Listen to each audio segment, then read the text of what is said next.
आपण आज जो सत्य अनुभव ऐकणार आहोत त्याचे नाव आहे जखीन। हा अनुभव 22 वर्षा अगोदर आलेला आहे। मोहिनी मुकुंद शेट्टे, वय वर्ष 35, या पेशाने सरकारी शिक्षिका होत्या। त्यांच्या पतीचे म्हणजे मुकुंद शेट्टे यांचे 10 वर्षा अगोदरच अटॅक येऊन निधन झाले होते। मोहिनीबद्दल सांगायचं तर त्या देवांवर विश्वास ठेवणाऱ्यांमधल्या नव्हत्या। नवऱ्याच्या अकाली जाण्याने कोणी दुसरी स्त्री असती तर तिने देवाला दोष दिला असता, वर्षभर तोंडात पदर खोचून रडत राहिली असती, स्वतःच्या नशिबाला दोष देत बसली असती।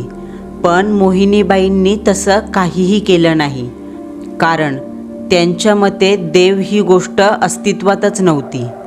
ती फक्त नाममात्र आहे, माणसाने बनवलेली एक थोतांड कल्पना आहे, असे त्यांचे विज्ञानवादी श्रेणीचे विचार होते।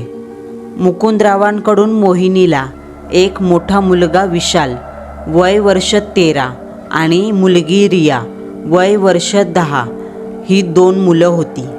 मुकुंदरावांच्या परिवाराबद्दल म्हणायचं तर ते एकुलते एक होते आणि त्यांचे आई वडील मुकुंदरावांचे लग्न झाल्यानंतर 3 वर्षांनीच स्वर्गवासी झाले होते।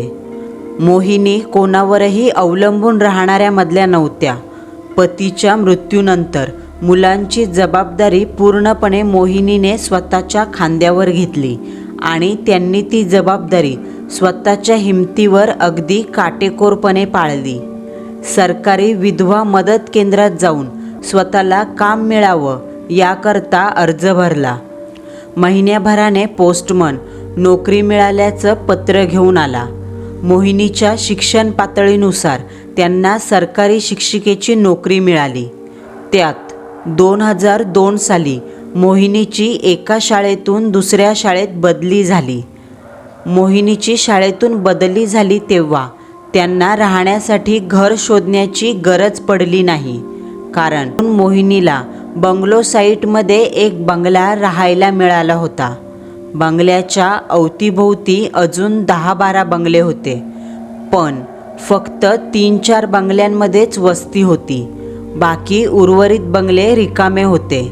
मोहिनीचं जे काही सामान होतं ते टेम्पोतून इथं आणून पहिल्याच दिवशी मजुरांमार्फत बंगल्यात लावून घेतलं।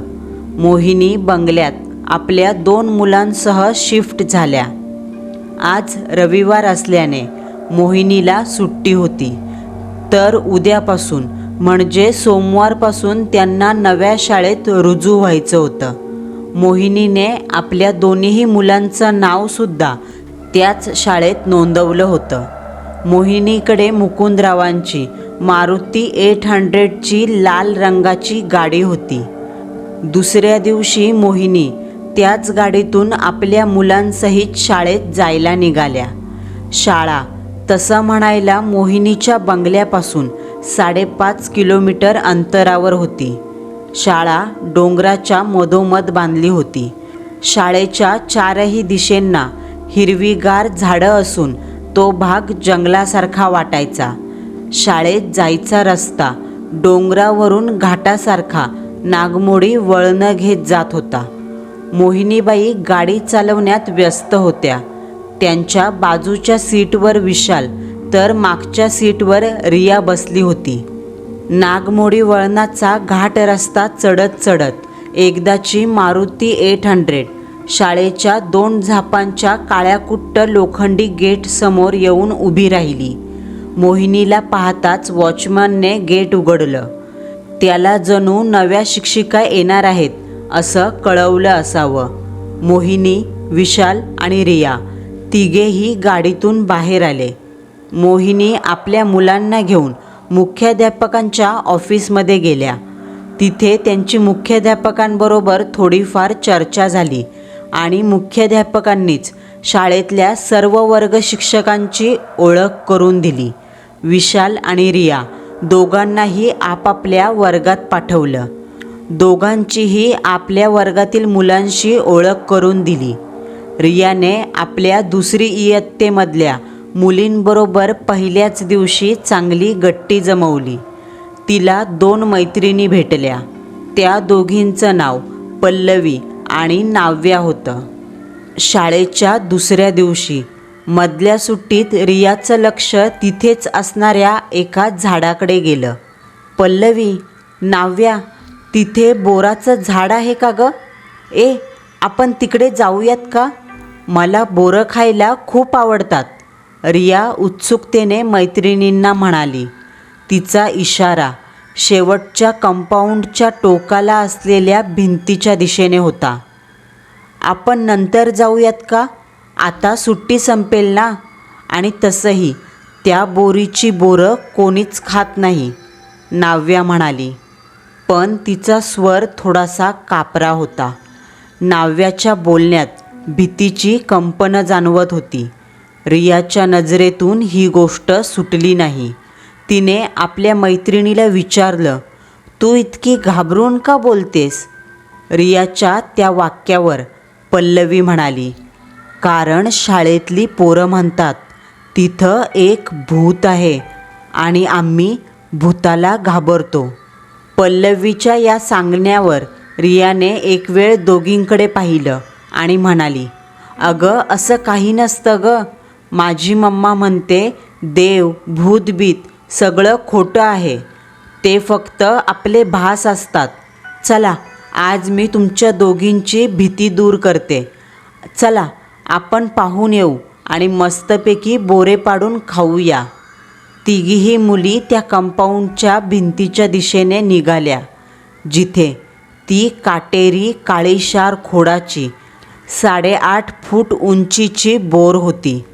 पाहता पाहता त्या तिघींनीही शाळा मागे सोडली आणि चालत चालत तिघीही कंपाऊंडच्या शेवटच्या भिंतीपाशी आल्या.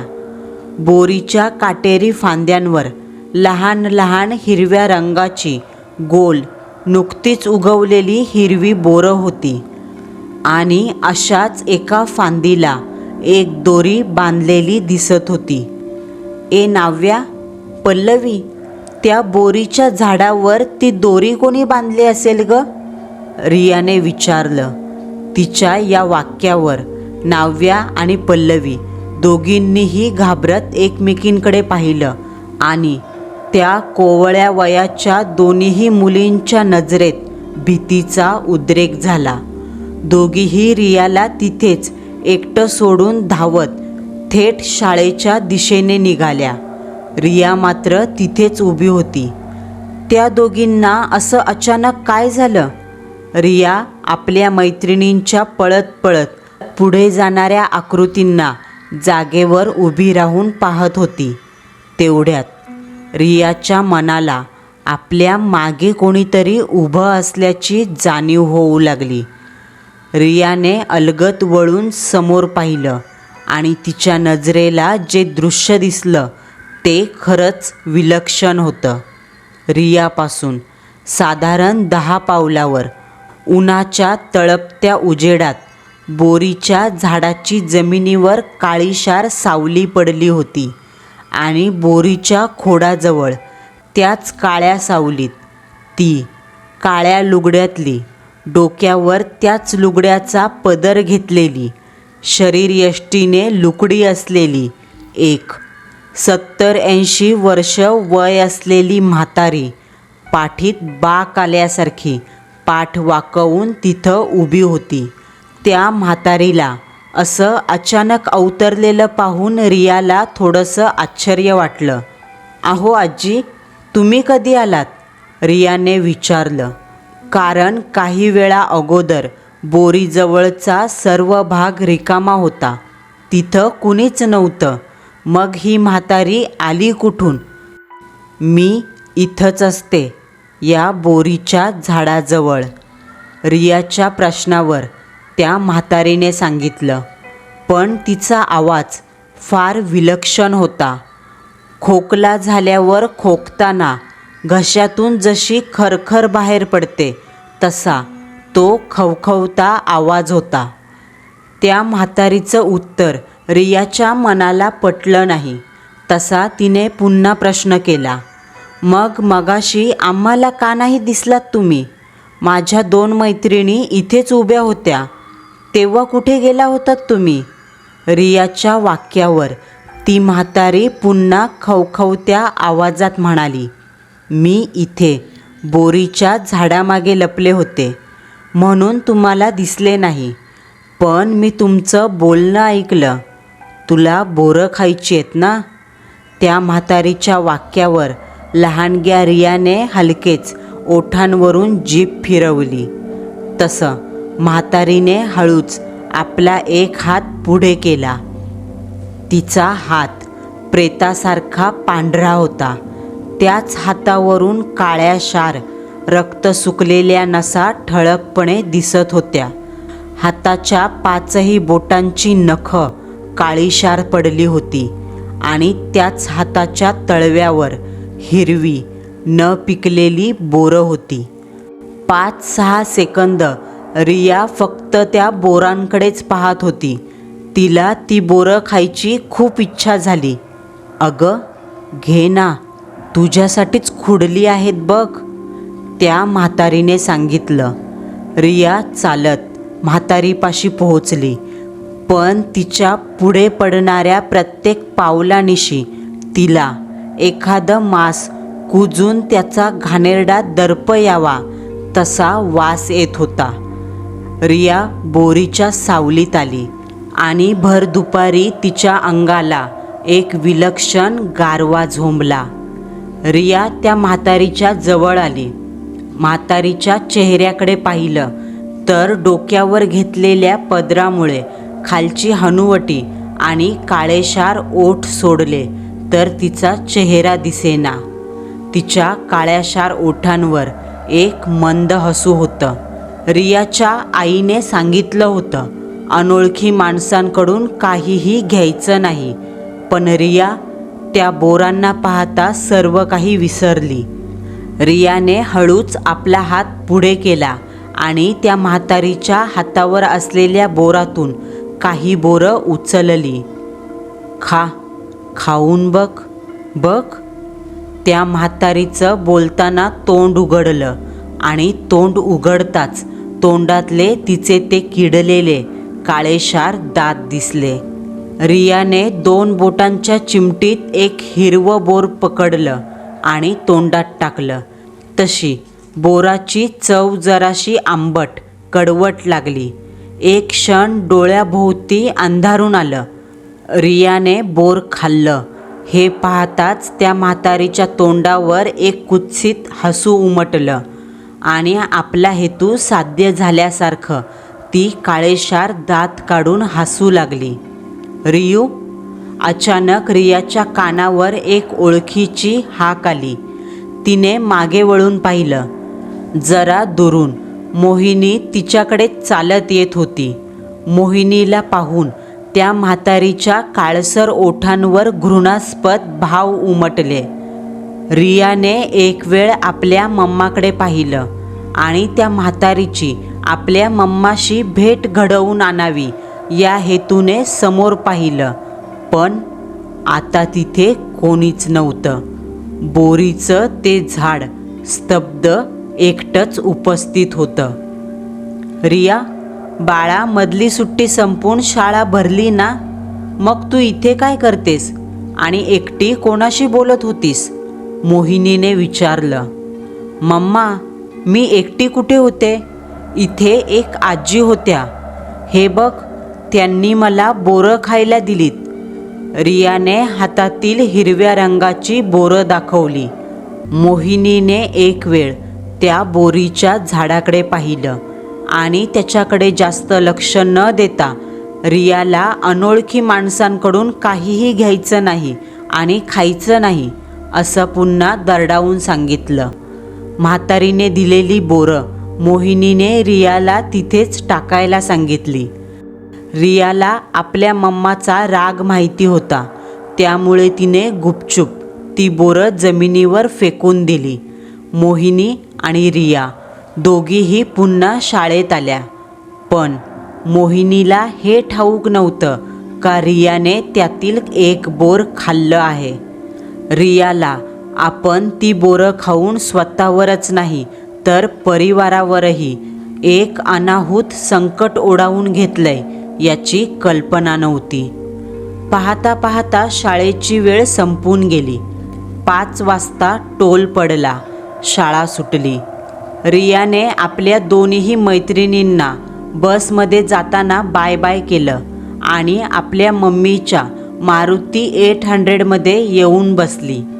मोहिनी शिक्षिका असल्याने ती अजून आली नव्हती. रिया नेहमीप्रमाणे मागच्या सीटवर खिडकी शेजारी बसली. तिने खिडकीतून बाहेर पाहिलं. तिचा विशाल दादा मित्रांशी गप्पा गोष्टी करत गाडीच्या दिशेने येत होता. तेवढ्यात रियाची नजर जरा दूर शाळेच्या मागे मोकळ्या मैदानात गेली, जिथे तीच काळ्या लुगड्यातली, त्याच लुगड्याचा डोक्यावर पदर घेऊन उभी असलेली म्हातारी दिसली. रियाने त्या म्हातारीला पाहून लागलीच आपला हात वर केला आणि हात जोरात हलवत टाटा केला. तेवढ्यात गाडीचा दरवाजा उघडल्याचा आवाज आला. त्या आवाजाने रियाने वळून पाहिलं. तिचा विशाल दादा पुढच्या सीटवर येऊन बसला. रिया, कोणाला टाटा करतेस? विशालने विचारलं. त्यावर रियाने वळून समोर पाहिलं, पण ग्राउंडवर कोणीही नव्हतं. काही वेळाने मोहिनी आल्या आणि तिघेही घरी आले. घरी येऊन तिघेही फ्रेश झाले. मोहिनीने जेवण बनवलं. 8:30पर्यंत जेवण झालं आणि भांडी वगैरे घासून 9:30च्या सुमारास मोहिनी दोन्ही मुलांसोबत झोपल्या. दिवसभर काम करून मोहिनी शांत झोपल्या होत्या. तोच त्यांना एक स्वप्न पडू लागलं. मोहिनीच्या नजरेला आपल्यापासून 30 मीटर अंतरावर पाठमोरी रिया दिसत होती. तिच्या अगदी 10 पाऊलं पुढे दुपारी पाहिलेलं काटेरी बोरीचं झाड होतं. पण झाडांची पाने पिकली होती, अशक्त झाली होती. त्या बोरीखालीच अजून कोणीतरी उभं होतं, रियाशी बोलत होतं. तिचा चेहरा, वेश दिसला जो त्या कधीच विसरणार नव्हत्या. बोरीजवळ एक 5.5 फूट उंचीची, अंगकाठी असलेली काळ्या साडीतील म्हातारी उभी होती. तिचा तो सुरकुतलेला चेहरा, दोन्ही डोळ्यांखाली उमटलेली गडद काळसर वर्तुळं, त्यात घारे, चिंचोळे निर्जीव डोळे आणि विस्कटलेले पांढरे केस, हातापायाची वाढलेली धारदार नखं, हे सर्व पाहता ती म्हातारी जिवंत आहे असं वाटत होतं. पण ते भूत, प्रेत, पिशाच्च, हडळ जखीन यातीलच काहीतरी असावं हे नक्की. मोहिनीने म्हातारीला पाहता लागलीच ओळखलं, हे काहीतरी वेगळं आहे. पण तोपर्यंत फार उशीर झाला होता. म्हातारीने आपला हात हलकेच पुढे केला. त्या पांढऱ्या फट्ट हाताच्या तळव्यावर हिरव्या रंगाची बोरं होती. घे, खा, खा. त्या अभद्राच्या तोंडून तोच खर्जातला आवाज बाहेर पडला. रिया चालत त्या म्हातारीपाशी जाऊ लागली. मोहिनी जागेवर उभं राहून सर्व काही पाहत होती. पण रियाची हालचाल होताच त्यांच्या मनात चर झालं. त्या ओरडू पाहत होत्या. रियाला नको घेऊस ती बोरं असं ओरडून ओरडून सांगत होत्या. पण त्यांचा काही केल्या घशातून आवाज बाहेर पडेना. जणू घसा बसला होता. त्या बोरीजवळ जाण्यासाठी त्यांनी जागेवरून पाय उचलावे, पण अंतर काही केल्या कापत नव्हतं. कितीही चाललं तरी बोरीचं अंतर तेवढंच राहत होतं. रिया बकाबका ती हिरवी बोरं खात होती. पाहता पाहता तिचं पोट फुगलं आणि ती म्हातारी जागेवर उड्या मारत नाचू लागली. तिच्या हसण्याचा तो किन्नरी आवाज कानठळ्या बसवू लागला. तोच खाडकन मोहिनीने आपले दोन्ही डोळे उघडले. बेडवर उठून बसल्या. पूर्ण चेहरा घामजलेला होता. घशाला कोरड पडली. छातीचे ठोके धडधड करत होते. मनात भीतीची छोटीशी ठिणगी पडली. खोलीत पसरलेला तो झिरो बल्बचा लाल रंग त्या भीतीत अजून भर घालत होता. शेवटी मोहिनी बेडवरून उठल्या. त्यांनी स्विचबोर्डमधलं बटन दाबून ट्यूब पेटवली. खोलीत प्रकाश पसरला.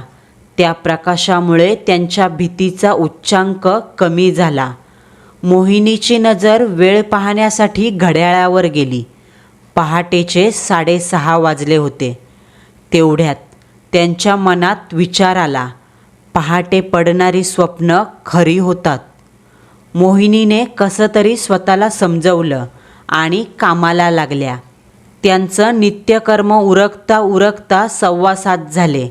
रिया विशाल दोघेही 8:30पर्यंत उठले आणि फ्रेश होऊन शाळेला निघाले.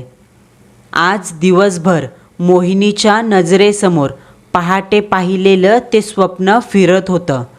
त्या स्वप्नाचा नक्की अर्थ तरी काय हे त्यांना समजत नव्हतं.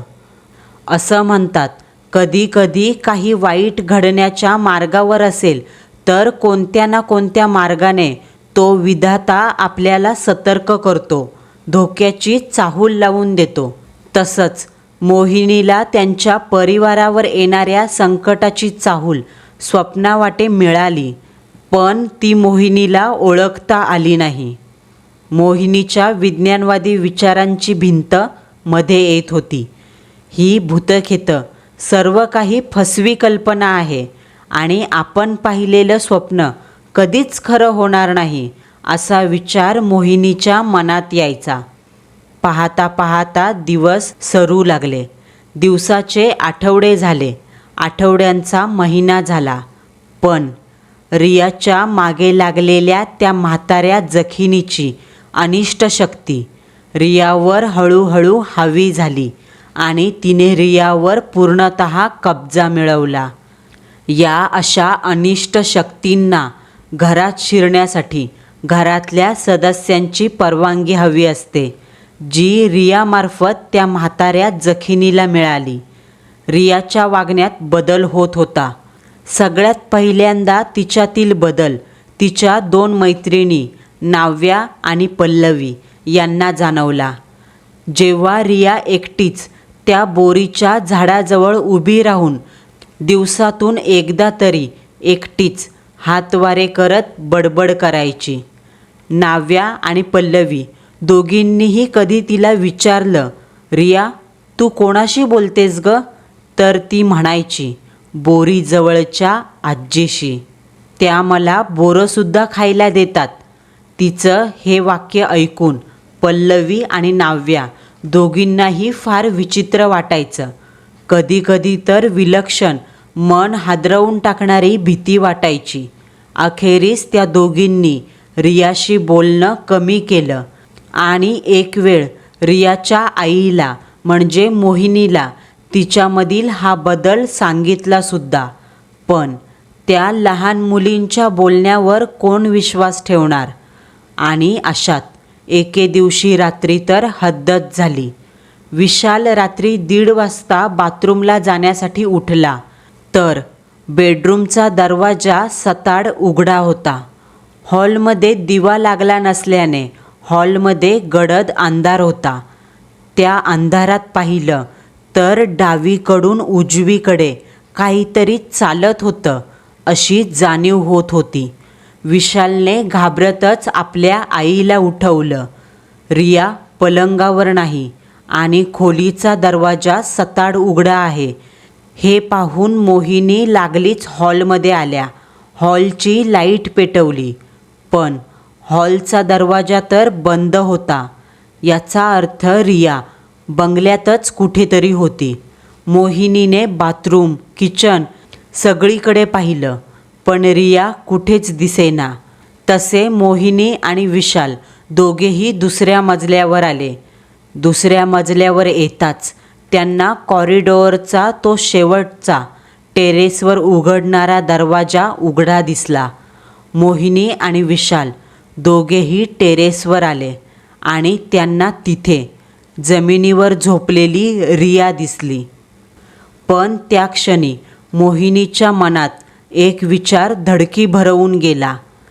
टेरेसवर उघडणाऱ्या दरवाजाची वरची कडी ही साधारणतः 5.5 फूट उंचीवर आहे.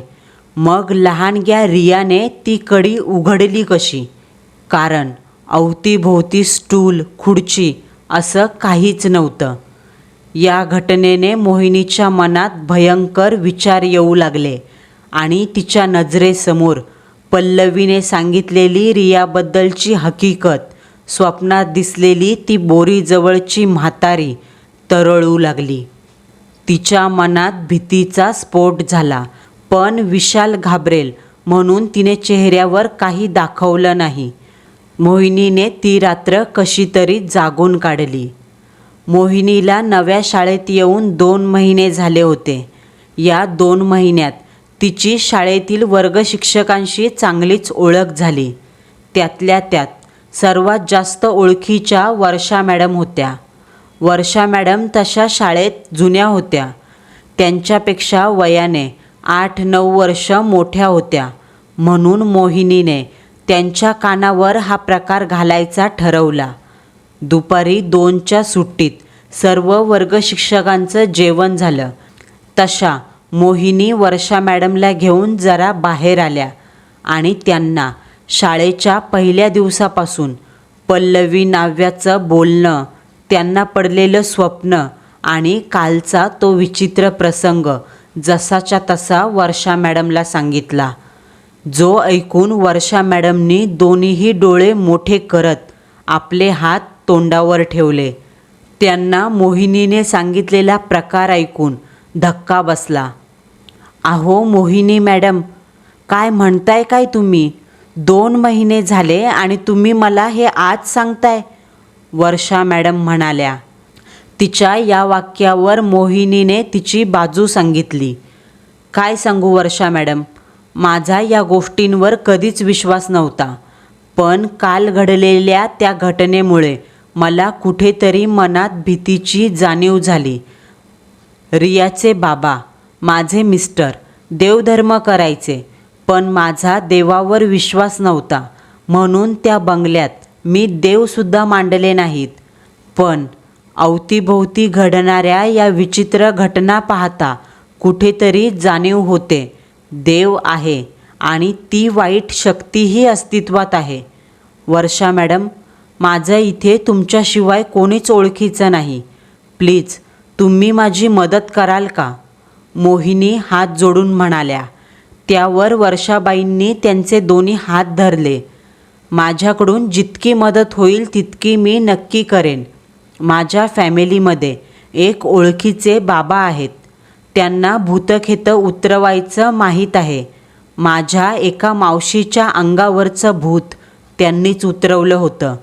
मी त्यांना आत्ताच फोन लावते, कारण या अशा घटनेच्या बाबत जास्त वेळ जाऊ द्यायचा नसतो. वर्षा मॅडमने असं सांगितलं आणि बाबांना फोन लावला.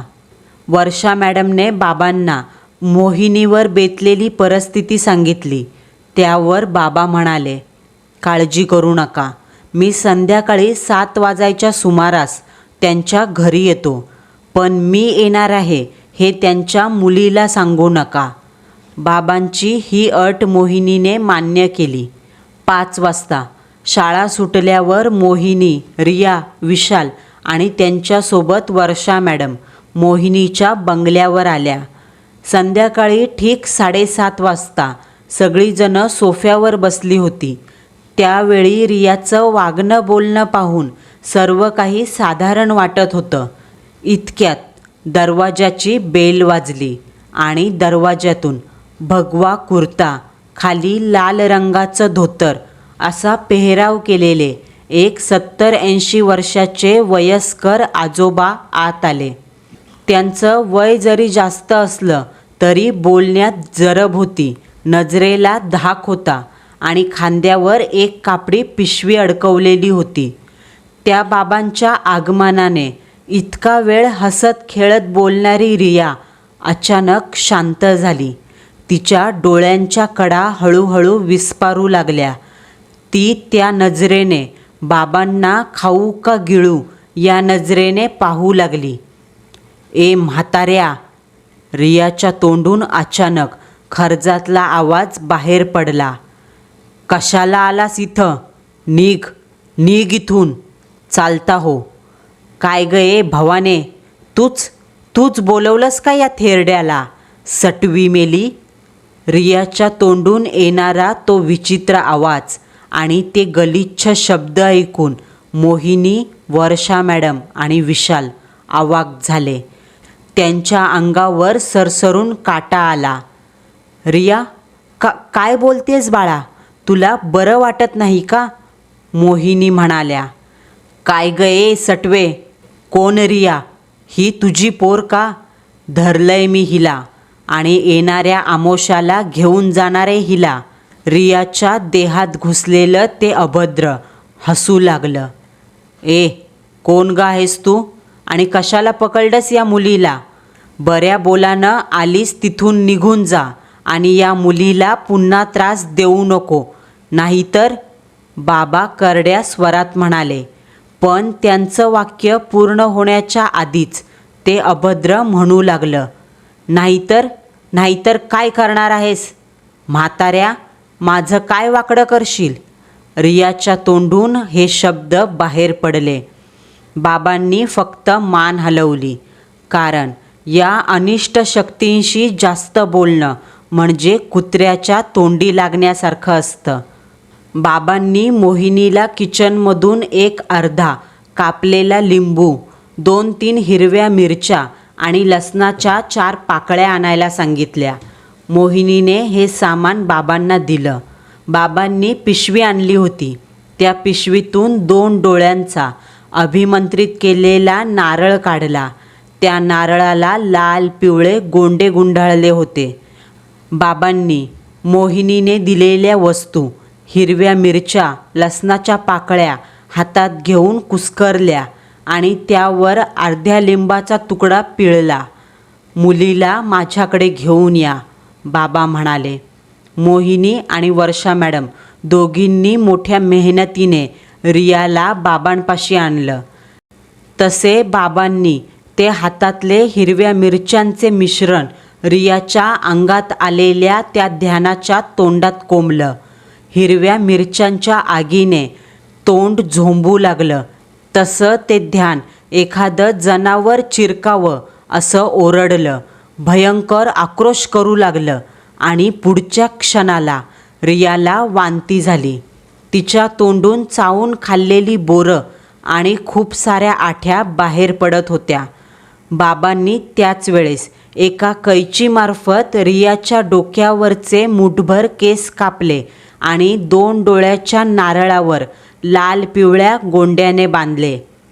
5 मिनिटं रियाला वांती होतच होती. काही वेळाने तिची शुद्ध हरपली. तसे बाबा बोलू लागले. तुमच्या मुलीवर एका जखिनीने ताबा मिळवला होता. भूताखेतांच्या श्रेणीत सर्वात शक्तिशाली कोण असेल तर ती जखीन. पण तुमच्या पितरांचा आशीर्वाद म्हणून घरात देव नसतानासुद्धा या जखिनीला कैद करण्यासाठी मला जास्त कष्ट घ्यावे लागले नाहीत, कारण तुमच्या पितरांची शक्ती माझ्या सोबत होती. बरं, आता मी काय सांगतो तो उपाय करा. उद्याच्या उद्या ते बोरीचं झाड JCBने मुळापासून उपटून काढा आणि त्या झाडाला जाळून त्या झाडाची थोडीशी राख आणि हा नारळ नदीत सोडून द्या. मोहिनीने बाबांनी सांगितलेला उपाय जसाच्या तसा केला. मुख्याध्यापक सरांशी वर्षा मॅडमने त्या बोरीच्या झाडाला तोडण्याबाबत गंभीरपणे चर्चा केली आणि मुख्याध्यापकांनीही जास्त आढेवेढे न घेता ते बोरीचं झाड तोडण्याची परमिशन दिली. तसंही ते झाड काही कामाचं नव्हतं. सर्व काही बाबांच्या उपायानुसार झालं. रियाच्या अंगावर बसलेली ती जखीन, तिचा कायमचा बंदोबस्त झाला. मग नंतर कधीतरी मोहिनीला कळालं, शाळा बांधून व्हायच्या अगोदर एका म्हातारीला कोणीतरी नराधमाने मारून त्या झाडाला फास देऊन लटकवलं होतं आणि तो दोर तिच्या फाशीचाच होता. आज रियाचं वय 32 वर्ष आहे. तिची आई मोहिनी आता जिवंत नाहीत. कोरोना काळात त्यांचं निधन झालं. पण आजही जेव्हा केव्हा रियाला हा प्रसंग आठवतो तेव्हा तिच्या शरीरावर सरसरून काटा येतो. मंडळींनो, आपला आजचा अनुभव तुम्हाला कसा वाटला हे कमेंट बॉक्समध्ये कळवायला विसरू नका. पुन्हा भेटू. नवा सत्य अनुभव, नवा थरार.